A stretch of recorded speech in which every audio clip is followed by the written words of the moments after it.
Le prêtre avait réussi à le brancher vraiment sur le Seigneur. Et il est sorti radieux, et il était tellement heureux de s'être réconcilié avec Dieu, que disait maintenant, mon âme goûte une telle joie, une telle paix, comme jamais de ma vie je n'en ai connu, que ça me fait rien de mourir. Mourir, c'est d'être avec Jésus. Je suis partant. Et il était dans une joie incroyable. Il est rentré chez lui, et les examens ont tout de suite montré qu'il n'avait plus de cancer. Donc il est encore vivant, ça fait des années, ça fait bien 10 ans de ça, et il témoigne de sa guérison spirituelle et en prime de sa guérison physique.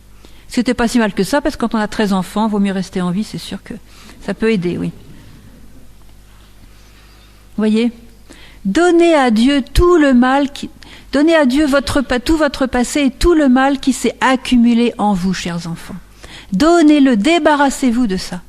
Ne gardez pas ces couches de ténèbres, c'est pesant. Faites votre paix avec Dieu. Et quelle joie, quelle liberté. Un autre fruit de la confession, c'est la libération justement du cœur et la délivrance. Combien de personnes ont reçu des grâces de délivrance en confessant et en mettant à la lumière non seulement leurs péchés, mais aussi leurs tentations. Il est très très bénéfique de dire aussi aux prêtres les tentations que vous avez. Attention, tentation et péché, c'est pas la même chose. Je peux être tenté, par exemple, de mentir à quelqu'un, et si je le fais pas, j'ai pas péché. J'ai subi la tentation, mais j'ai résisté.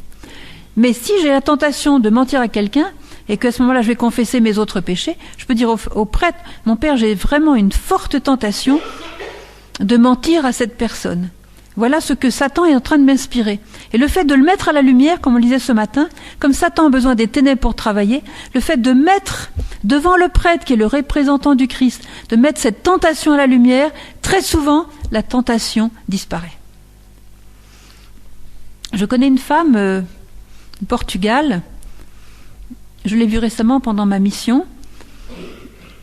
C'est une femme qui est mariée avec une femme qui est très très belle. Elle pourrait être Miss de son pays, facile. Et elle est mariée avec un homme qu'elle aime beaucoup, et ils ont plusieurs enfants. Et c'est un couple remarquable, ils prient beaucoup, ils sont convertis aussi grâce à Medjugorje. Et ils ont une vie chrétienne, ils éduquent leurs enfants dans l'amour du Christ, c'est très très beau à voir.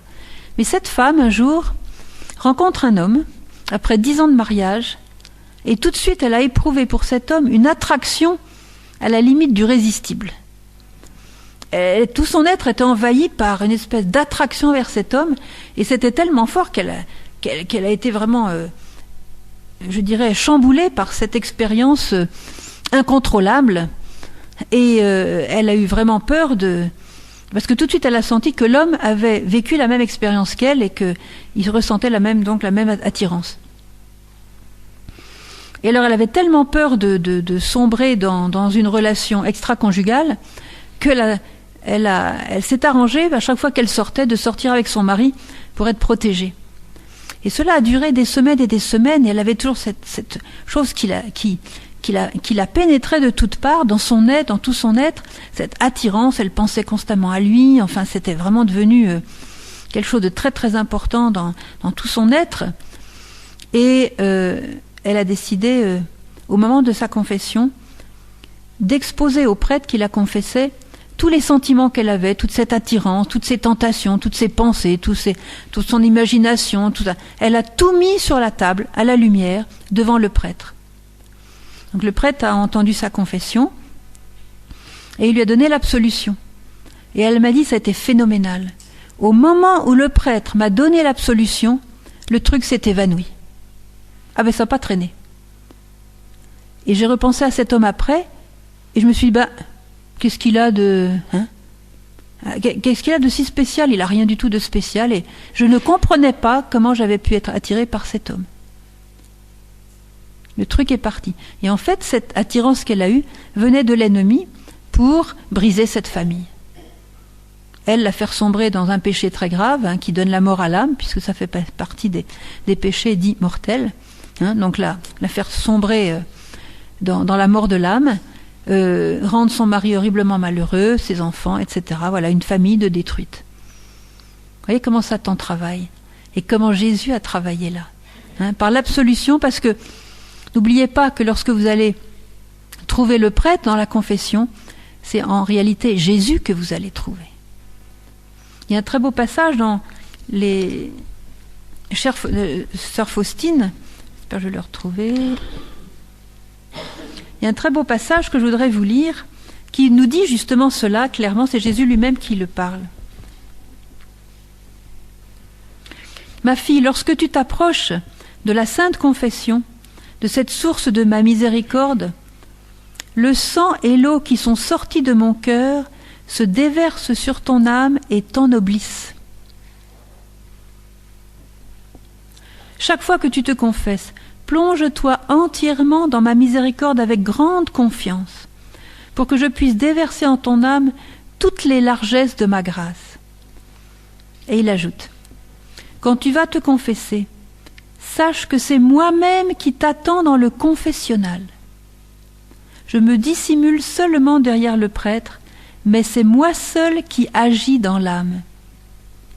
Ici, la misère de l'âme rencontre le Dieu de miséricorde. Dis aux âmes qu'à cette source de miséricorde, les âmes ne puissent qu'avec le vase de la confiance. Lorsque leur confiance sera grande, il n'y aura pas de borne à mes largesses. Les torrents de ma grâce inondent les âmes humbles. Les orgueilleux sont toujours dans la misère et la pauvreté, car ma grâce se détourne d'eux pour aller vers les âmes humbles. Donc c'est lui-même, le Christ, qui nous attend dans le confessionnal et qui se dissimule derrière le prêtre. Et ça doit beaucoup nous encourager, parce que même si nos yeux voient un prêtre, nos yeux voient un homme, qui d'ailleurs ne se dissimule pas du tout comme l'homme, il sait très bien qu'il est lui-même pécheur. C'est très beau de voir que le Christ a donné à d'autres pécheurs le soin de pardonner les péchés en son nom. Voyez ? Regardez Pierre, qui était le premier berger, le premier pape de l'Église. Eh bien, Dieu a fait exprès de prendre un pécheur. Il aurait pu dire à Pierre, écoute, après le coup que tu m'as fait, là, tu m'as renié quand même 3 fois de suite, au moment où j'avais le plus besoin de toi. Bon, alors, moi, je m'attendais pas à ce coup-là de ta part, je t'avais élu le chef de tous les apôtres et le berger de l'Église, mais après un coup pareil, j'ai vu que quand même, t'étais quand même relativement faible, Alors, tu comprendras que maintenant, je prenne plutôt Saint Jean à la tête de l'Église plutôt que toi. Non. Le Seigneur a fait exprès de prendre Pierre, parce qu'il a voulu que le chef de l'Église, vraiment celui qui devait être le berger du troupeau, soit un pécheur miséricordieux. Et souvenez-vous comment Pierre a regardé Jésus. Quand Jésus a tourné son regard vers Pierre, Pierre a vu le regard de Jésus, ce regard dont nous avons parlé tout à l'heure, dont Vitska nous a parlé, et il s'est effondré en larmes. Et c'était les larmes du Saint-Esprit, les larmes de repentir. Cette douleur du cœur d'avoir enfoncé un glaive dans le cœur de celui qu'on aime. Car Pierre, même s'il a renié le Christ, il aimait le Christ à sa manière. Mais il y avait une chose qu'il ne connaissait pas, c'était sa misère. Et quand il a dit à Jésus, « Oui, alors tu sais, Seigneur, alors tu peux compter sur moi. Même si les autres te renient, si les autres s'enfuient, alors là, moi, je ne le ferai jamais. Moi, Seigneur, je te suivrai jusqu'à la mort. Là, je suis ton homme, tu peux compter sur moi. » Pierre aimait Jésus, mais il ne connaissait pas sa misère. Il ne savait pas jusqu'à quel point il pouvait tomber. Mais quand il est tombé, il a connu sa misère. Et quand il a vu que Jésus l'aimait toujours, c'est là qu'il a craqué et qu'il a aimé encore plus. Voyez, il avait déclaré, oui Seigneur, moi, tu peux, j'irai avec toi jusqu'à la mort, même si les autres s'en vont, moi je resterai avec toi. Mais quand après, sur le lac, au bord du lac, plutôt après la résurrection, Jésus lui a demandé, Pierre, m'aimes-tu? Il faisait plus le fier, il connaissait sa misère. Et de Pierre qu'il était, il est devenu Saint Pierre, parce que c'était un homme qui connaissait sa misère, et qui humblement a dit « Oui, Jésus, je t'aime ». Mais il y a 2 mots, il y a même 3 mots en grec, pour dire je t'aime. Il y a l'amour agapé, qui est le plus élevé de l'amour, hein, l'amour divin, on peut dire. Il y a philéi, qui est l'amour du cœur, l'amitié. Hein. On dirait en français, c'est très difficile à traduire, je t'aime d'amour ou je t'aime d'amitié. Puis le troisième, c'est Eros, c'est l'amour physique. Alors, Jésus lui a demandé, est-ce que tu m'aimes d'amour? Parce que ça, c'est pas dans la traduction, vous le voyez pas, mais on le connaît par le grec. Est-ce que tu m'aimes d'amour? Oui, Seigneur, je t'aime d'amitié. Le Seigneur lui demande pour la deuxième fois, Pierre, m'aimes-tu d'amour? Oui, Seigneur, je t'aime d'amitié. Et la troisième fois, c'est Jésus qui a baissé d'un cran pour se mettre au niveau de Pierre. Parce que Pierre, connaissant sa misère et la capacité qu'il avait de renier son Seigneur, il n'a pas voulu dire « Jésus, je t'aime d'amour », parce qu'il s'était fait brûler une fois, il ne voulait pas se faire brûler une deuxième fois. Il était devenu humble. Et Jésus, dans sa grande délicatesse, la troisième fois, lui a demandé « Pierre, m'aimes-tu d'amitié ?» Et c'est là que Pierre a dit, il a été peiné. Et il dit à Jésus, « Oui Seigneur, tu sais tout. Tu sais que je t'aime d'amitié. » Mais Pierre, qui avait déclaré à Jésus qu'il l'aimait d'amitié, il se méfiait de ses propres paroles parce qu'il était devenu humble. Il a accepté aussi de mourir martyr pour le Christ. Et c'est par son zèle à porter la parole et par son oui au martyr qu'il a dit au Seigneur qu'il l'aimait d'amour. Vous voyez, le saint, c'est pas celui qui dit « Oh Seigneur, Seigneur !» Non, c'est celui qui vit dans l'amour. Mais il ne se vante pas. Vous voyez le retournement de Pierre. Mais ce qui a sauvé Pierre, c'est qu'au moment de son reniement, qui n'était pas une chose, un péché moins grave que de trahir comme l'a fait Judas, mais au moment de son reniement, il a regardé Jésus. Et toute la miséricorde, tout l'amour de Jésus a été pour lui une révélation. Comment Jésus pouvait encore l'aimer après le coup qu'il venait de faire. Alors ça l'a complètement... Et c'est là il a conçu un amour pour le Christ extraordinaire. Jésus a comme absorbé sa misère et son péché pour lui dire « Je t'aime d'autant plus que tu as besoin de moi maintenant. » Et ça, c'est là où Pierre a le plus craqué pour Jésus. Voyez ? Et la confession, c'est ça. C'est je vais vers le prêtre, mais je rencontre Jésus en fait. Et Jésus me regarde. Et il faut s'en tenir à ce regard de Jésus qui me dit « Voilà, je sais que tu as fait les pires choses. Voilà, tu es un pécheur, je le sais. Tu es dans la misère, je le sais. Mais moi, la misère, je te la transforme en miséricorde. N'aie pas peur. Approche-toi de moi. Approche-toi de cette source. Et même ton mal, je vais le transformer en un parfum. Viens vers moi. J'ai soif de te faire miséricorde. » Et c'est en regardant Jésus que peu à peu, nous allons changer. Nous allons changer pour aimer davantage. Ouais, c'est très très beau. La bienheureuse Mariam de Bethléem avait cette image, vous savez, c'est une personne très simple qui ne savait ni lire ni écrire. Elle se situe au niveau du temps. Elle est morte à 33 ans, 1 an ou 2 avant la naissance de la petite Thérèse. Donc, vous voyez, 19e siècle. Et elle disait que il ne fallait pas avoir peur du péché, mais qu'il fallait s'approcher de Jésus comme quelqu'un qui viendrait mettre du fumier au pied de l'arbre.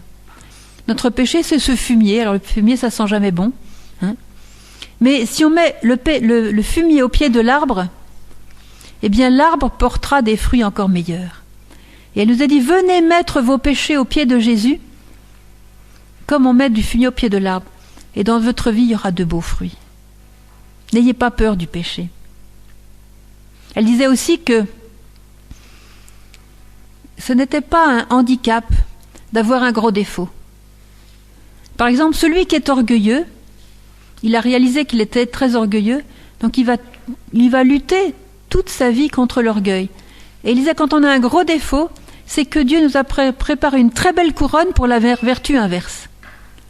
Celui qui est très orgueilleux, il va tellement lutter contre son orgueil toute sa vie qu'il va gagner en quelque sorte beaucoup de points, parce que ça veut dire qu'en réalité, le Seigneur lui a préparé une belle couronne d'humilité dans le ciel. Et c'est pour ça que toute sa vie, il le fait travailler sur le point de l'orgueil, parce qu'il a préparé une belle couronne d'humilité pour lui dans le ciel. Et je pense que le Padre Pio, qui s'était mis en pétard chaque jour devant quelqu'un et qui avait cette tendance de la colère, de se mettre violemment en colère. D'ailleurs, on le voit, quand de temps en temps, il y a des statues ou des photos, on le voit avec ses gros sourcils, là, il pourrait presque faire peur, par moment. Il va les mettre sur sa liste de ses amis que la liste de ses ennemis, comme on dit. Bon, bref. Eh bien, je suis sûre que le Padre Pio, le Seigneur lui avait préparé des très très grandes grâces de douceur, parce qu'il a dû lutter toute sa vie contre ce défaut. C'est comme le Père Slavko. D'ailleurs, certains saints, moi je canoniserais ceux qui sont autour. Ouais. Oui, c'est Jésus qui nous attend dans le confessionnal. C'est Jésus qui va nous laver du péché. C'est Jésus qui va nous donner l'absolution. C'est Jésus qui va nous pardonner et qui va enrichir extraordinairement et divinement notre âme de beautés qui resplendiront jusque dans la vie éternelle et pour toujours. Je pense à cet épisode qui m'avait beaucoup plu, toujours dans la vie de sœur Faustine. Vous savez que Faustine a beaucoup souffert, elle était un petit peu comme la petite Thérèse. Elle avait la tuberculose, mais une triple tuberculose, des poumons, des intestins et de la gorge. Et évidemment, elle a beaucoup souffert parce que elle était mal soignée à cette époque-là, surtout en Pologne. Et elle a beaucoup souffert. Et un jour, elle était à nouveau malade, alitée dans sa cellule. Et ce jour-là, c'était le jour des confessions. Vous savez qu'à l'époque, dans les couvents, un prêtre venait alors toutes les semaines et il confessait toutes les sœurs. Et comme elle était clouée au lit, elle n'a pas pu descendre pour se confesser. Et elle était très peinée parce que elle aimait beaucoup se confesser, elle avait besoin de la confession. Et dans sa prière, elle se plaignait au Seigneur qu'aujourd'hui elle ne pourrait pas se confesser et qu'elle en était désolée. Alors, elle fait cette prière, tout ça, et puis au bout de quelque temps, voilà que quelqu'un frappe à la porte de sa cellule, et voilà que son père spirituel arrive et vient la voir. Alors elle était très très touchée que son père spirituel vienne la voir. C'est un très saint prêtre qui lui-même va être béatifié bientôt, là, dans le père Sopoko, là, comment il s'appelle, je ne sais plus, là, un nom polonais difficile à... Oui, enfin bref. Donc il va être lui-même béatifié, je le signale. En novembre, je crois, ou chose comme ça. Voilà. Ou octobre, je sais pas. Et alors, en Pologne. Et alors, le père spirituel s'approche de son lit, s'assied sur la chaise qui était près de son lit, et il lui montre qu'il est prêt à entendre sa confession, sans rien dire.